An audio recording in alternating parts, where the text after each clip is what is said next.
Hello, welcome back to Football United TV. I'm your host, Matt King, and I'm back again with football man Sam and Arsenal fan Dan. How are you guys doing? Not doing too bad, mate. How are you? Yeah, not too bad, not too bad.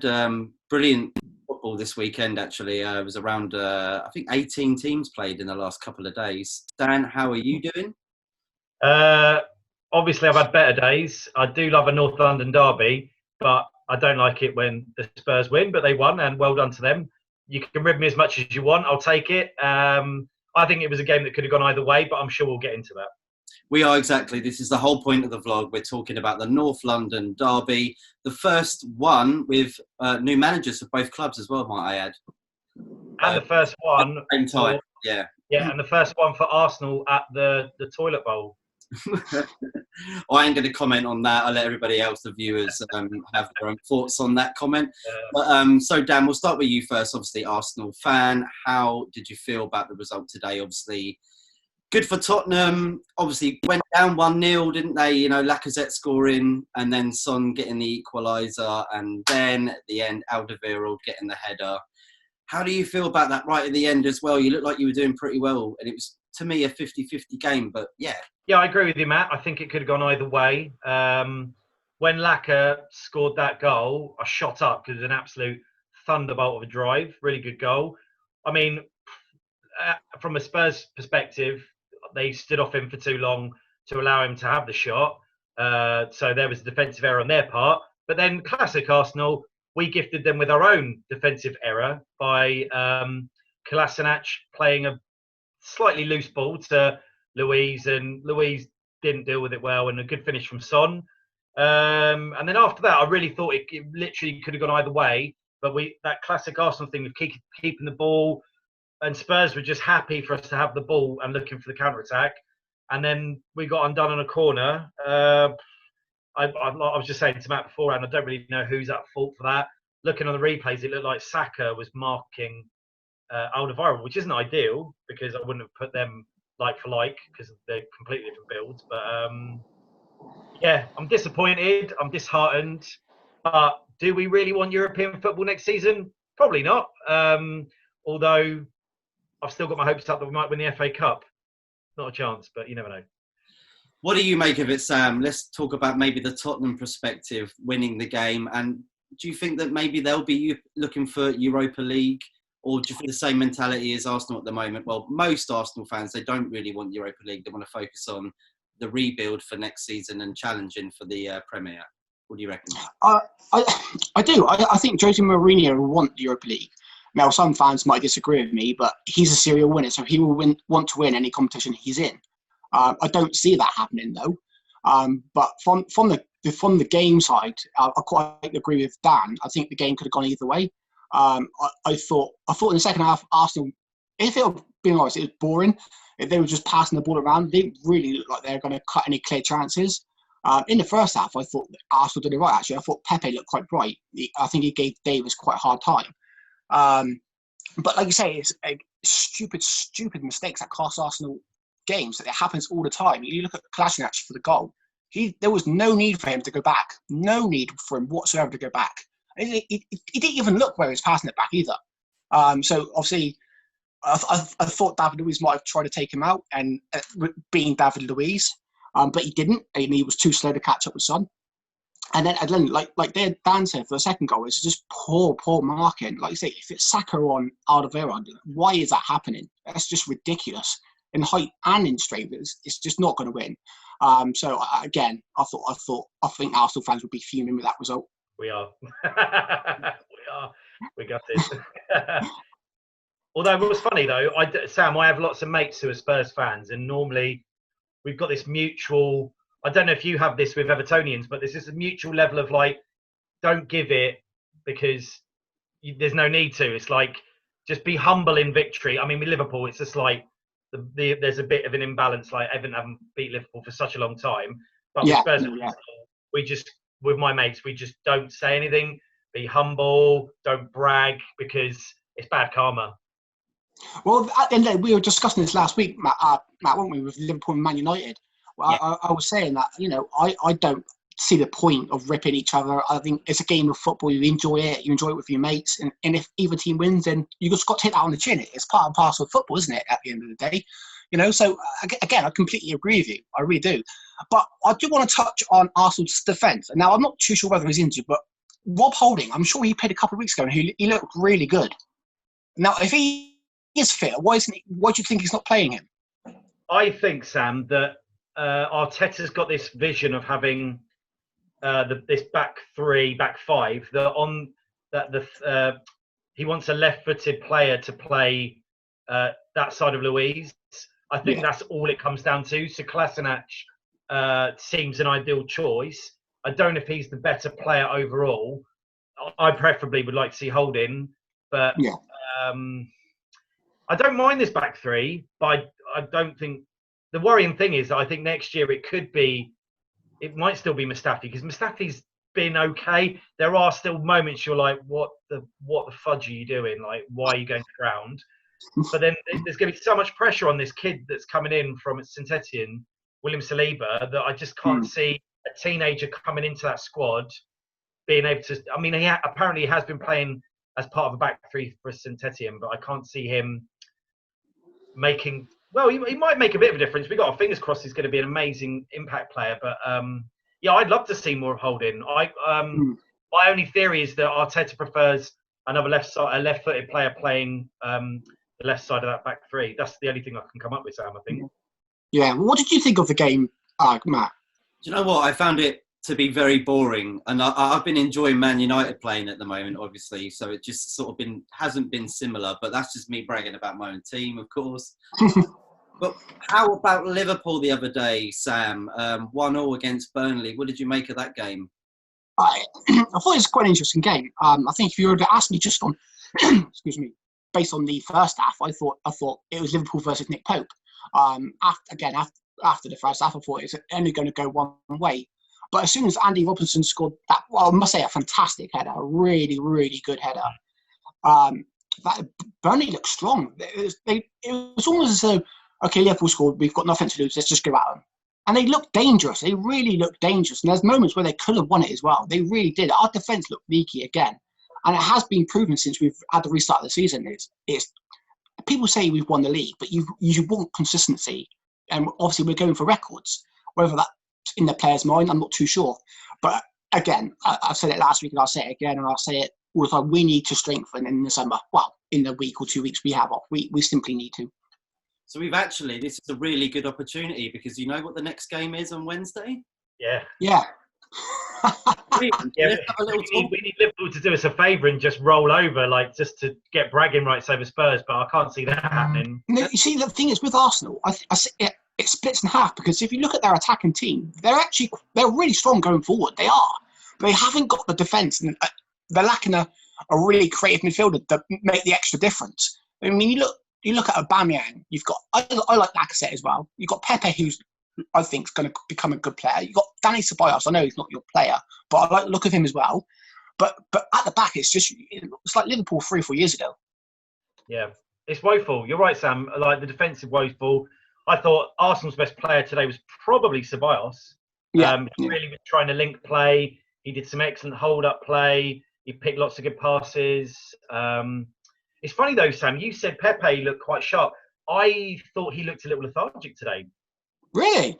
Yeah, I just thought he didn't look interested. Like 20 minutes in, I was like, bring on Saka. I think he'll have a bit more energy. I just thought he looked a bit disinterested from my perspective. I just didn't think No, of course. Today. But, and I was literally crying out for him to come off. And after that woeful attempt at a free kick that went straight into the wall, and then he makes a silly foul, I just thought, just hold him off. He doesn't look like he's at the races. And then one of my mates who's a Spurs fan is like, do you think that's money well spent then? 72 million. I was like you, Sam, I still think there's a player there. I do. But I also agree that it needs that Ozil type creative player, but not Ozil. Ozil needs to go completely. We're not even going to do Ozil conversation today. But we need that someone alongside Xhaka who can be that creative outlet. And Tobias shows glimmers of it.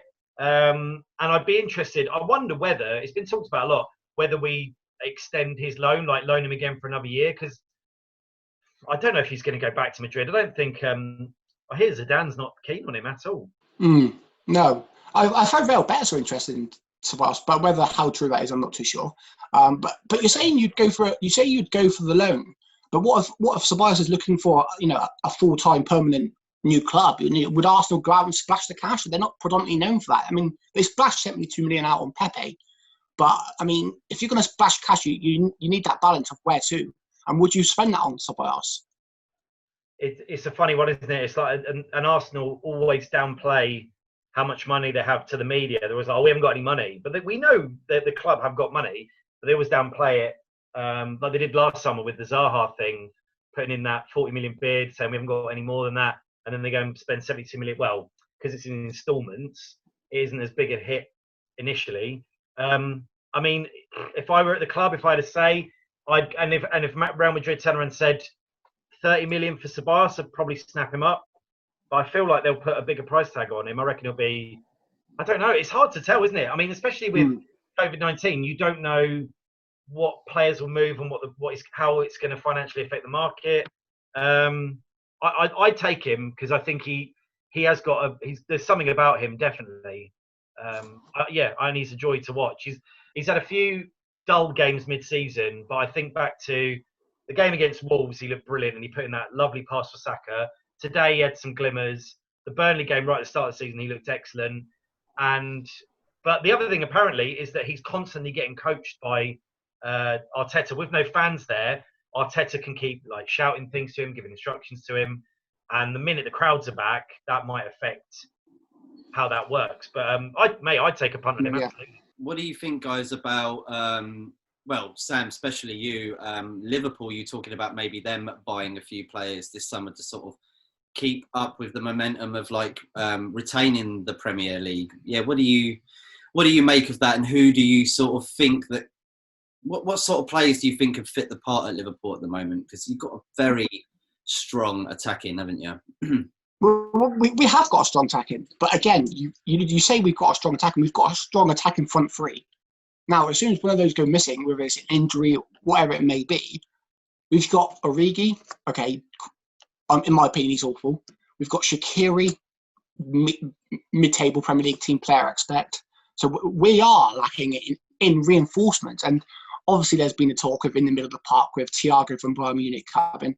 I mean, that transfer saga, I think, is going to drag on and drag on. I've said it before. I would like to see Thiago. I think he's that type of player that could fit the role. But then especially over the last few games, they're talking about if we do sign Thiago, that I'd see the end of Keita. But actually, in the last few games, Keita has actually been one of our best players. He's looked bright. So it's going to be interesting to see how that pans out. If you're talking about reinforcements going forward, I would have liked to see Werner. We discussed that last week.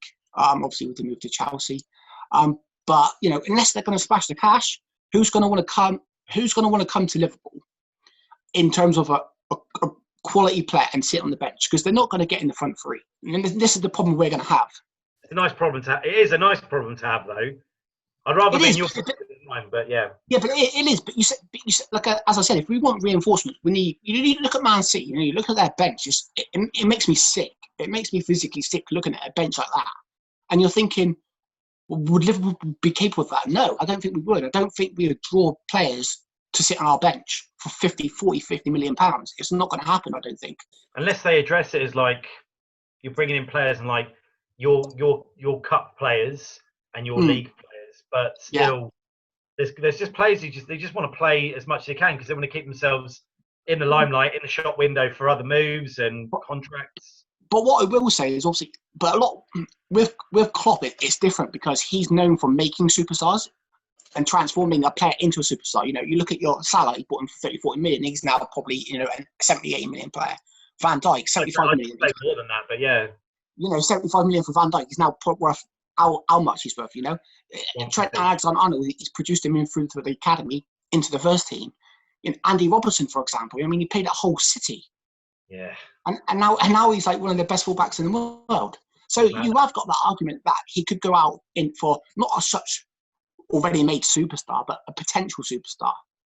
So it'd be interesting to see. Robertson's that's That's ridiculous. What was it? 8 million, I think they paid for him. Yeah, I've got a feeling it was. I think it was about 7 or 8 million. Yeah. Madness. To finish it off, because obviously we know one team are being relegated from the Premier League, Norwich, who lost 4-0 to West Ham. How do you think the fans feel about that right now, and the club? What's going to happen to the club? Because they keep trying every year, and they get into the Premier League and they just sweep right back down. And they're the sort of club that are trying to stay up, aren't they? At least a season or two, and get a bit of money in. To be fair, going down into the Championship, especially with no fans at the moment as well, is going to be hard for the club, to bounce back from that. What do you make of it for them, and how they were in the Premier League this season? At the start of the season, Norwich were really exciting to watch. And I think throughout a lot of the season, I think they've been quite exciting to watch. I think they've been a little bit unlucky. The thing they've lacked is like that tenacity that we've seen with Sheffield United to just, if you don't think you're going to score, just stop the other team from scoring, like just shut them down. Norwich have lacked that, whereas Sheffield United have shown us how that's done. Like you can just shut teams down. And I think they have been a bit unlucky. I mean, there's some great scalps, didn't they? They beat Man City at home. That was a great performance. I just think I think confidence has been shot. I think Pukki's confidence is completely gone. I worry for Norwich that I think some of their players will get bought by Premier League clubs. I think Aarons will go. I think Cantwell will go. And there's a few others. But I think Norwich are a funny club. I think they'll bounce back, funnily enough. But I think it's a confidence thing. And I think after lockdown, going into it, they were just looking at the table going, we ain't got a chance. We literally haven't got a chance. I completely agree. I call Norwich the yo-yo team. They're up and then down, then they're back up and then they're back down. But I do agree with Dan. I think they are going to struggle. They're going to lose a lot of players. They've got, like you say, Aarons. They've got to go. You lose Cantwell. I think someone will probably take a punt on Pukki. I really do. A team like Leeds maybe coming up. I don't know. But they've also got defenders that they could possibly. Ben Godfrey, for example, he looks a good player. So I do see again someone snapping them up. I can remember the first game of the season. They actually went to Anfield on the first game of the season, and they lost. They got hammered 4-1. But again, what Dan was saying, they look hard on the attack. They look really promising going forward. But whether they play too expansive and they didn't have the capabilities at the back to concede the goals, I don't know. That's not down for me to judge. But it's all depends on their recruitment, because I'm sure they're going to lose players. But again, when they go back down the Championship, I do see them possibly coming back up again. So it's one of those yo-yo teams. It's like a bit like West Brom. I call them the yo-yo team as well. They can either be up and down, up and down. But I'm looking forward to seeing Leeds United in the Premier League. Yeah, I'm excited by that prospect. It's been too long without Leeds, and United fans will love it as well. To have another, a Yorkshire rival up there will be good for United. And sadly, and Matt will know, Bills will be gutted, because I know Villa won today, but apparently Palace were woeful. I can't see Villa doing it. They've got to win the last 3 games, and I can't see it happening. Because the Watford win as well, they won 2-1, and they've won the last 2 games, and that plays an importance on Aston Villa maybe not getting out now. Yeah, but also the fact that Watford and West Ham are yet to play each other. All they need to go is take a draw. They could literally go, we'll take a draw, we both stay up. Yeah, fine. And that just screws Villa, screws Bournemouth. Bournemouth, funnily enough, I think they're done, aren't they? I can't see them bouncing back, but maybe someone will take a punt on Eddie Howe as a manager, because he has done wonders at that. It's such a small club, and he's done amazing to keep them in the Premier League. What's it been, 5 seasons? I think someone might take a punt on him. Well, guys, thank you very much for joining us again today. It's been very good. Quickly, actually, before we finish off, your match prediction of Arsenal versus Liverpool. Go for it. Start off with Arsenal, A in the alphabet first, so that's the way we go. I'll be honest. I think Arteta will be tactical. He will want to win a trophy in his first season in the Arsenal seat. I think we'll see a weakened team against Liverpool, kind of just as a write-off to save all those fresh legs for the FA Cup game against City. So I'm going to say 3-0 Liverpool. That's really defeatist, isn't it? But that's what I think. Yeah, I actually I think a bit different to Dan. I think Arteta will want to prove himself against the champions. He's a new manager. He wants big scouts to his name. So I do think it would go for it. Again, you've got the Arsenal defence. So I'm going to go for 2-1 Liverpool. Still an Arsenal loss, but look, I actually as well. I kind of hope Liverpool do get the. What is the point? Do we know what the points record is? Is it 104, 106? It's 100. Yeah, 100. It's 100. Yeah, so we need 3 games to get to 101.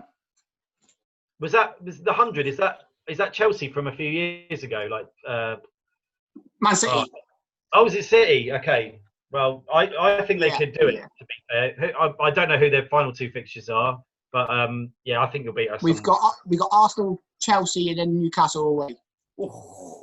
Chelsea's the tricky one, isn't it? Newcastle, they're on the beat, but Chelsea's the tricky one, I think. There. Thank you very much for joining us again today. Do you want to shout out your Twitters and other social platforms? Go, Sam. Okay, mate, no worries. Yeah, I'd just like to say again, thank you for having me. Matt, it's been a pleasure, and it's been a pleasure talking to you as well, Dan. You can find me on Twitter at FootballmanSam, and you can find me on YouTube at FootballmanSam. And you can find me on Twitter at Dan Michael King, but I mainly use it for my acting work, which doesn't exist at the minute.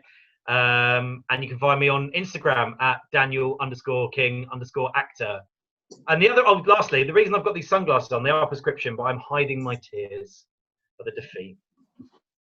Idiot. Sunday funeral, yeah. Yeah. Well, thank you everybody for joining us. And once again, I keep saying that all the time, but I mean it. It's your platform too. And if you want to talk about your team, just send me a DM on Twitter or here if you can, whatever. And thank you for subscribing. Looking at the latest content recently, we've been smashing it as well. We've been getting a lot of good feedback. So thank you very much for all of that. And have a bloody good rest of your Sunday. Okay? Thank you everybody for tuning in. Bye-bye.